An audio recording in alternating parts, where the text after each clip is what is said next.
Pastor की life में जो सबसे बड़ा बॉन्डेज है वो पीपल्स बॉन्डेज है। कलीसिया का बंधन, बोझ, बॉन्डेज बांध देना। जिस दिन आप कलीसिया की अगुवाई करेंगे, कलीसिया पहुंचेगी हरी हरी चरगाहियों में। जिस दिन कलीसिया आपकी अगुवाई करेगी, आपके पैर गोबर से लिपटे होंगे। आप मेरी बात समझ रहे कि नहीं?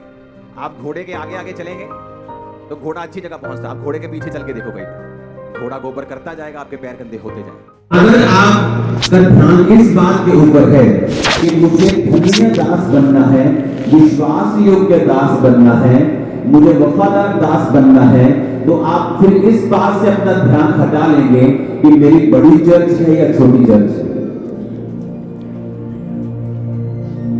आपका फिर ध्यान इस बात पे नहीं होगा कि मुझे बड़ी चर्च चाहिए छोटी। आपका पहला टारगेट ये होना चाहिए कि आप परमेश्वर के साथ फेथफुल रहें। कितने भी बात को समझ रहे हैं? तो पहला टारगेट आपका क्या है? फेथफुल रहना, विश्वास योग्य बने रहना, परमेश्वर के साथ पवित्रताई में बने रहना, ये आपका फर्स्ट टारगेट है। हो सकता है आपकी चर्च 150 लोगों की हो और परमेश्वर ने आपको अभी बड़ी चर्च नहीं देने के लिए बुलाया, लेकिन परमेश्वर ये चाहता है कि आप प्रार्थनाएं करें बेदारी के लिए, और आप उस एरिया में प्रार्थना करने परमेश्वर बेदारी को लेके आ, बेदारी को लेके आ, लोग तेरे वचन को समझे, लोग तेरे वचन को जाने। और हो सकता है वहां 10 साल बाद एक मेगा चर्च हो, चाहे आपकी हो, किसी की हो, दूसरे की, तीसरे की हो, चर्च तो चर्च ही है। आप मेरी बात समझ रहे नहीं? हमारा चर्च के लिए प्रार्थनाएं होंगी। साथ के गांव में एक औरत आती थी प्रार्थना करने के लिए, और उसने भविष्यवाणी की थी कि यहाँ एक बहुत बड़ा चर्च होगा जो सबसे बड़ा होगा। मैं शायद उस समय पैदा भी नहीं हुआ, शायद मसीह में नहीं आया हूँगा, मेरे को नहीं पता, इतने सालों पहले की ये भविष्यवाणी थी। तो उस औरत ने प्रार्थना की, जो पहले पास्टर थे जिनकी चर्च छोटी थी, इसका मतलब ये नहीं कि परमेश्वर उनसे खुश नहीं था, उन्होंने प्रेयर्स की है, परमेश्वर बेदारी आए। आपका पहला काम होना चाहिए विश्वास से बने रहना और प्रार्थना करना अपने एरिया के लिए, अपने लोगों के लिए, कि परमेश्वर तेरी बेदारी यहाँ पे आए, लोग तुझे जाने, लोग तुझे समझे, रूहें बचाई जाए। आपका पहला टारगेट ये होना चाहिए। आमीन। उसके बाद फिर मैं अगली बात आपसे डिस्कस करूंगा। आपका पहला टारगेट परमेश्वर को प्रसन्न करना होना चाहिए। आपका पहला टारगेट एक प्रार्थना होनी चाहिए कि आपको उतने घंटे परमेश्वर की प्रेजेंस में बैठना ही बैठना है। आपको 2 बार 3 बार परमेश्वर की हुजूरी में जाना है। आपको अपनी लाइफ में पवित्रताई का ये स्टैंडर्ड है जिसको आपने मेंटेन करना है। पैसे के साथ आपको वफादार रहना है। ये ऐसी चीजें हैं जो आपके बेस को, जो आपकी नींव को, जो आपके बिल्डिंग का जो स्ट्रक्चर है नीचे से जो सपोर्ट करेगा, ये आपको संभाल के रखेंगे, ताकि जब परमेश्वर अपने समय के हिसाब से आपको ऊंची और बड़ी बिल्डिंग दे, वो गिरे नहीं बल्कि बनी रहे और खड़ी रहे, और एक ऐसा टावर बन जाए कि लोग आकर उस पर बसेरा करें, सेवकाइयां आकर उस पर बसेरा करें, सरकारें आकर उस पर माथा टेकें। मुझे बताना ऐसा होगा आपकी लाइफ में। आमीन करिए। Hallelujah, hallelujah. जब मेरी चर्च 3 लोगों की थी, तब भी मेरी प्रार्थना उतनी ही थी। जब मेरी चर्च 30 लोगों की थी, तब भी मेरी प्रेयर उतने घंटे की थी जितनी आज है। आज ये चर्च 4.5 लाख क्रॉस कर रही है। आज भी मेरी प्रेयर उतनी ही है। बड़ी होगी बीच में, उससे भी ज्यादा हो गई होगी, लेकिन कम कभी नहीं।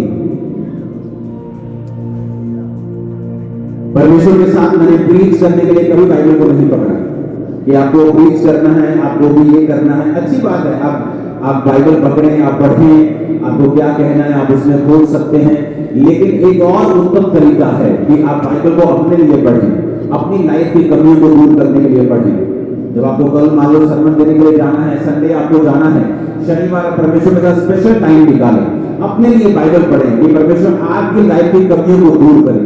फिर देखिए परमेश्वर किस तरह का मैसेज आपकी लाइफ से उपजाता है, और जब आप पुलपिट पे खड़े होकर बोलेंगे, लोगों के मनों में परमेश्वर काम करेगा, लोग तौबा करेंगे, हीलिंग भी होगी, डिलीवरेंस भी होगी, भविष्यवाणी के वचन भी पूरे होंगे, सब कुछ आपकी लाइफ में होगा। लेकिन पहला टारगेट है आपको परमेश्वर में समय बिताना, अपनी लाइफ को परमेश्वर के वचन में कनेक्ट करना। आमीन। और शैतान बुरी कोशिश करेगा आपकी पवित्रता को खराब करने, वो बुरी कोशिश करेगा आपके प्रेयर लाइफ को खराब करने, वो पूरी कोशिश करेगा कि आपकी नींव जो है वो कभी भी पक्की ना हो।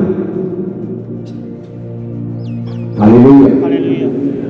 हो सकता है कि आपकी चर्च छोटी रहे कुछ देर, क्योंकि परमेश्वर ने आपको उस समय तक प्रार्थना करने के लिए बुलाया है। आप प्रेयर कर रहे हैं अपने एरिया के लिए, अपनी चर्च के लिए, अपने लोगों के लिए, और धीरे धीरे जब अपनी विश्वास योग्यता आप दिखाते हैं और दानों वरदानों में बढ़ते हैं, परमेश्वर आपको ग्रो करता है। तो पहला आपकी लाइफ का टारगेट है विश्वास योग्य बनना। अपने पड़ोसी को बोलो, पहला टारगेट है विश्वास योग्य बनना। आमीन आमीन। पहला टारगेट हमारा क्या है? विश्वास क्या है? विश्वास। आपने कभी अय्यूब की सेवकाई पर ध्यान दिया, अय्यूब की लाइफ पर ध्यान दिया, आपने कभी यूहन्ना की लाइफ पर ध्यान दिया? उसकी एकमात्र सेवकाई थी क्या करने? क्राइस्ट के बारे में बताने। जिसके लिए वो पैदा हुआ, जिसके लिए उसके माता पिता इतने सालों तक बांझ रहे, क्योंकि परमेश्वर को एक ऐसा बेटा भेजना था, एक ऐसा जन भेजना था जो दुनिया को यीशु मसीह के बारे में पॉइंट करेगा कि ये जीसस है, क्राइस्ट है, परमेश्वर का मेमना है, जगत के पापों को उठाने वाला। और परमेश्वर ने उसे निशानी दी कि जिस पर जो पवित्र आत्मा को उतरते और ठहरते देखे वही मसीह होगा। उसका जन्म होता है, वो जंगलों में रहता है ताकि वो अपनी तैयारी कर सके। दुनिया के साथ मिलता नहीं, मेल मिलाप नहीं रखता, जंगली जीवन जीता है, अलगताई का जीवन जीता है, और एंड में मरता कैसे है? जीसस को बोल के कि तू ही है कि मैं किसी और का इंतजार करूं।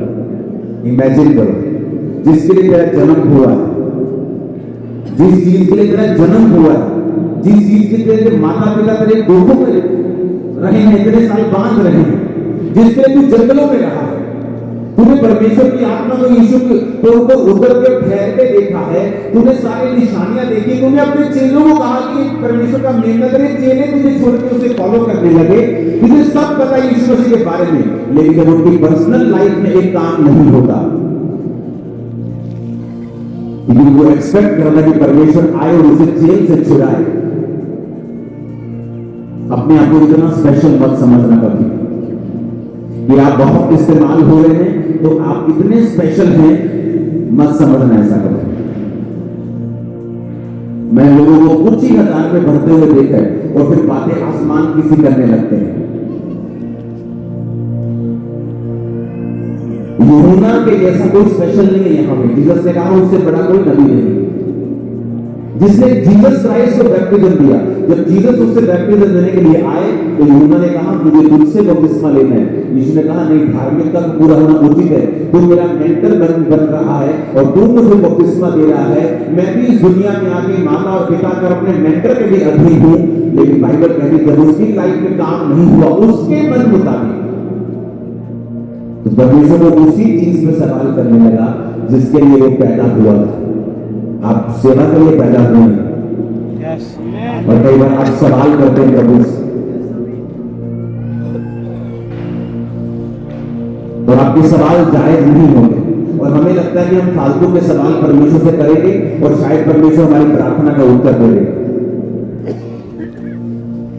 परमेश्वर ने कहा अब इधर आओ, दोनों चेहरे पूछने के लिए आए थे, आ जाओ, ये देखो। उसने लंगड़ों को चलाया, अंधों को आंखें दी, कोढ़ियों को शुद्ध किया, बहरों को उसने दान दिए। और कहता जीसस ने कहा जो कुछ तुमने देखा है जाके कह दो कि लंगड़े चलते हैं, अंधे आंखें पाते हैं, सुसमाचार सुनाया जाता है, बहरे सुनते हैं, मुर्दे जिलाए जाते हैं, पर धन्य है वो जो मेरे नाम के कारण ठोकर ना खाए।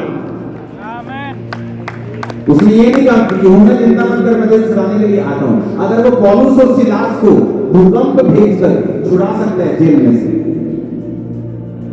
अगर वो पतरस को अपना दूध भेजकर जेल में से निकाल सकता है, तो उनको भी छुड़ाना कोई बड़ी बात नहीं थी। इसलिए मैंने कहा अगर अपनी लाइफ में किसी चीज पर आपको सबसे ज्यादा काम करना है तो वो है अपने कैरेक्टर के ऊपर काम करना, अपने चरित्र के ऊपर काम करना। बहुत से लोग प्रभावी जब बड़ी सेवकाई देखते हैं, ओ वाह वाह वाह क्या बात है, गाड़ियां क्या क्या ब्लेसिंग, अच्छा मुझे भी सेवकाई करनी। लेकिन जब सेवकाई में आते हैं उनका कैरेक्टर गुंडों से भी बदतर है, व्यभिचारियों से भी बदतर है। इतना व्यभिचार तो व्यभिचारी नहीं करते जितना कई पास्टर्स लोग व्यभिचार करते।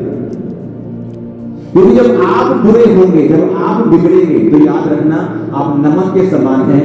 अगर आम की लकड़ी बिगड़ जाएगी तो उसकी तो फर्नीचर बन जाएगा, लेकिन अगर दाख बिगड़ जाएगी तो वो पैरों के नीचे आएगी, जलाई जाएगी और राख बना ली जाएगी।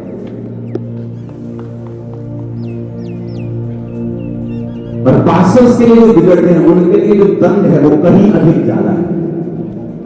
और इसीलिए मैं कहता हूं, अगर आपको काम करना है किसी चीज के ऊपर, तो वो सबसे अधिक आपका चरित्र है। आपके चरित्र के ऊपर आपको 90% काम करना है, 10% बाकी छोड़ दो। क्योंकि अगर आपने अपने चरित्र को हैंडल कर लिया, हर एक चीज हैंडल हो जाएगा। इस सेवकाई में जब 500 लोग थे, मेरी सिरदर्दी ज्यादा थी 500 लोगों। आज 4.5 लोग जो समझ रहे थे बहुत ज्यादा सिर दर्द होगा, बहुत ज्यादा, ऐसा कुछ नहीं। इजी चल रहा है, फ्लो में बहुत इजी, आपके सोचने से भी ज्यादा इजी चल रहा है। मेहनत नहीं करते, दिन रात मेहनत होती है। अगर रात को सुबह हम 5 बजे सो गए, वो प्रॉब्लम नहीं। मेहनत एक अलग चीज है, दुख वाली मेहनत एक अलग चीज है, फ्रस्ट्रेशन वाली मेहनत एक अलग चीज है, बिना फल वाली मेहनत करनी एक अलग चीज है। आप कुआं खोदने में बहुत पसीना आएगा, लेकिन आपको मालूम है वो पानी आपका है। लेकिन आप कुआं खोदकर पानी की ओर पी जाए तो ये मेहनत खराब है। और परमेश्वर ने क्या कहा? कभी व्यर्थ नहीं होती, कभी व्यर्थ नहीं होती है मेहनत की मसीह में। आप मसीह में मेहनत कर रहे हैं, आपकी व्यर्थ नहीं जाए। आप मेरी बात को समझ रहे हैं? तो जो काम आपको करना है वो आपके चरित्र के ऊपर करना है। क्योंकि जो यूहन्ना बपतिस्मा देने वाला उसी चीज के ऊपर सवाल करने लगा जिस चीज के लिए वो पैदा हुआ था, जिस चीज को उसने देखा था, जांचा था, परखा था। उसको साइंस मिले थे, हेवनली साइंस। आपकी लाइफ में परमेश्वर आपको साइंस देता है। कुछ काम ऐसे करते जो पहले कोई दुनिया के ताकत डॉक्टर को कोई नहीं कर सकता। लेकिन कई बार आपकी लाइफ में कुछ ऐसा काम होता है जो परमेश्वर नहीं करता, फिर आप सवाल करने लगते हैं, आप क्वेश्चन करने लगते हैं, और वही क्वेश्चन आपको मौत की ओर लेके जाते हैं। पर परमेश्वर ये नहीं कहता कि यूहन्ना तेरे जैसा कर बड़ा कोई भविष्यवक्ता नहीं, तूने मुझे बपतिस्मा दिया, चलो ठीक है, मैं अपने वचन के बाहर होकर तुझे छुड़ा लेता हूं। इसलिए वचन में लिखा है, तेरे तानों के कारण नहीं, पर तेरे विश्वास के कारण प्रभु ने तुझे छुआ और चंगा किया। तेरे तानों ने तुझे चंगा किया नहीं, तेरे विश्वास ने तुझे चंगा किया। अंधे ने कभी ताना नहीं मारा, ले मैं ना अन्ना ताई तो मेरे बल देता, मैं गरीब ताई तो मेरे बल देता, ऐसे के लिए अमीरवाद में मारता तो झट हो जाना सी। अगर आप ऐसी बातें करें, लोग करते हैं, वैसे आपको भी करते होंगे, आप पास्टर हैं, आप उनसे मिलते नहीं, तो इन्हें मिलते हैं, तो ऐसे लोगों को मैं कभी ध्यान नहीं देता हूं। क्योंकि अगर तुझे अट्रैक्ट करना है, अगर तुझे कुछ खींचना है, तो तू विश्वास से खींचेगा, ना कि नेगेटिव शब्दों से। आमीन। अगर कोई नेगेटिव शब्दों से आपको खींचता है और आप पीपल्स बॉन्डेज में हैं और आप खींचे भी चले जाएंगे, तो आत्मा काम नहीं करता। अगर आप पिछली मेंटरशिप मीटिंग्स में थे तो आपको मालूम होगा पीपल्स बॉन्डेज क्या है, लोगों का बंधन क्या है, पास्टर की लाइफ में कौन सा छुटकारा है, वो पिछली टीचिंग आपको सुननी पड़ेगी। हालेलुया।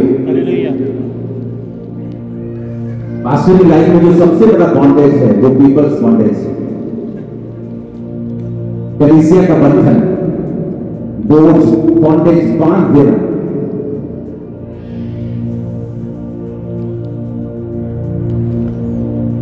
जिस दिन आप कलीसिया की अगुवाई करेंगे, कलीसिया पहुंचेगी हरी हरी चरगाहियों में। जिस दिन कलीसिया आपकी अगुवाई करेगी, आपके पैर गोबर से लटके होंगे। आप मेरी बात समझ रहे हैं? आप घोड़े के आगे आगे चलेंगे तो घोड़ा अच्छी जगह पहुंचता, आप घोड़े के पीछे चल के देखो भाई, घोड़ा गोबर करता जाएगा, आपके पैर गंदे होते जाएंगे। इस चर्च की जगह पे आने से पहले मैंने 7 साल में 8 चर्चेस बदली, छोटी के बड़ी, बड़ी और बड़ी, बड़ी भर के और बड़ी और बड़ी, इतनी चर्चेस चेंज करनी पड़ी कि हर साल वो चर्च भर जाती। अब सोचते नहीं 5 एकड़ ले लिया अपने घर, 1 साल में भर गए। तो जब चर्च चेंज हुई और 1 किलोमीटर अंदर आ गई तो बहुत से लोग कहते वो फलाना बंदा चर्च में नहीं आया क्योंकि वो अंदर नहीं आ पा रहा, दूर बहुत है। मैंने कहा डोंट वरी, डोंट वरी। परमेश्वर ने अगर मुझे यहाँ भेजा है तो लोगों को लेके आए। 1 हफ्ता नहीं आए, 2 हफ्ते नहीं आए, 3 हफ्ते नहीं आए, फिर 10 गुना आए सीधे। हालेलुया। मैंने बहुत से पास्टर को फंसते हुए देखा, नहीं हम यहाँ नहीं आ सकते, ये दूर पड़ते, यहाँ ऑटो नहीं आता। अगर तुम यूहन्ना बपतिस्मा देने वाले के जैसे प्रीच कर रहे हो, लोग गधों के ऊपर बैठकर घोड़ों के ऊपर बैठ के आएंगे, ऑटो करा के आ जाएंगे, नया बस स्टैंड बना लेंगे, बसें खरीद के आ जाएंगे, आएंगे देखना। मैं आपको बता रहा हूं, लेकिन अगर तुमने आसानी की कि ठीक है मैं तुम्हारे पास आता हूं, इसलिए बाइबल कहती है यूहन्ना कहता है 7 के बच्चों, 7 के बच्चों, बड़े बड़े लोग जो होते हैं सदूकी फरीसी, बड़े बड़े 7 के बच्चों। लोग बोलते यार ये तो इतनी बुरी बातें कहता है, हमारे चर्च में आया करो। कहता नहीं जाना तो उधर जा आगे नहीं, जो सीधा कर रहा है इसी के पास जाना है। जब ब्रांच थोड़ी खुली तो हमने 6 मंजिली बड़ी बिल्डिंग ले ली गुरदासपुर में। ठीक है 6 मंजिली बिल्डिंग में 2-2 हजार में बैठे थे, चलो 6-7-8 हजार लोग, 3 मंजिली 6 हॉल थे जो बैठ जाएंगे। वो पहले संडे भर गई, हमें लगता था 6 महीने बाद भरेगी। उसके बाद बाहर चर्च लगने लगी, क्योंकि चर्च की जगह नहीं थी तो वो बिल्डिंग थी, बहुत बड़ी बिल्डिंग थी। जब बाहर जगह लगे तो लोग नालियों के किनारे बैठते, बड़े बड़े अफसर वहां बैठे थे बाहर, तो एकदम से ओवरफ्लो हो गया, मालूम नहीं था कि ऐसा ओवरफ्लो हो जाएगा। तो लोग बड़े हैरान हुए, लोग जाके पूछने लगे और यार तुम इतने बड़े अफसर हैं तो चर्च से कुर्सियां दई कहता बीता दई के सम्मान करे तो उठे नहीं आते, कहते नहीं उठे नहीं जाने, इतने जाना के नाल के लोग। कारण क्या? अब अगले हफ्ते इंतजाम हो गया, उनको कुर्सियां मिल गई, वो बात अलग है, लेकिन जहां परमेश्वर का आत्मा काम करेगा लोग आएंगे, मैं आपको बता रहा हूं, और परमेश्वर भेजेगा उन लोगों को। और ऐसे ऐसे काम होंगे जो मैं प्रैक्टिकली जो मुंह से बोलकर आपको नहीं बता सकता, और ऐसे ऐसे काम अपनी सेवकाई में आप देखेंगे अगर आपका संबंध परमेश्वर के साथ सही है। हालेलुया। तो पहला काम जो आपको करना है वो क्या है?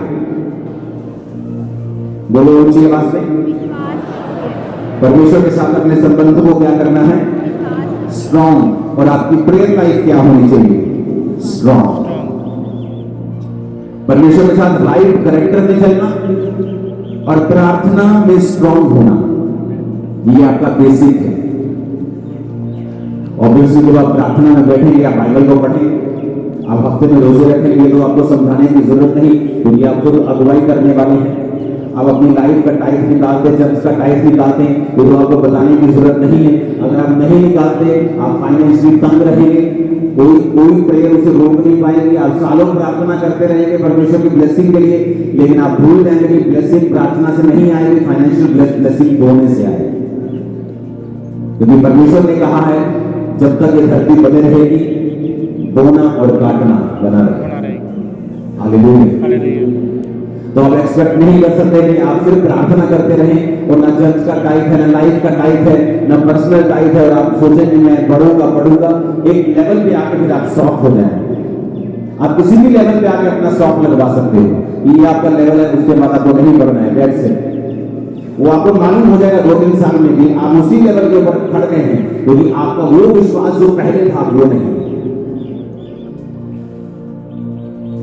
हालेलुया।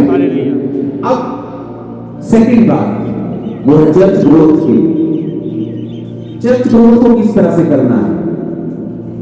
अगर मेरी चर्च है तो मैं किस तरह से उसे ग्रो करूं? 2012 में 11 में लोग अमेरिका से आते रहे मुझे इन्विटेशन देने के लिए। उन्हें लगता कि अमेरिका से इन्विटेशन है, ये पंजाबी पास्टर को देंगे, तो पंजाबी पास्टर तो भागे भागे आएंगे अमेरिका, साडा कनेडा कौन सा बेटा कनेडा, तो सब। लेकिन परमेश्वर का आत्मा मुझे मना करता रहा, नहीं जाना, अमेरिका नहीं जाना, अभी समय नहीं है, तुझे यही ध्यान देना। मना करता रहा मैं, अमेरिका की मीटिंग, वहां लोग नहीं आते, 100, 200, 400, 500, 600, 1000, 1200 लोग आते, लेकिन क्या परमेश्वर चाहता था? नहीं।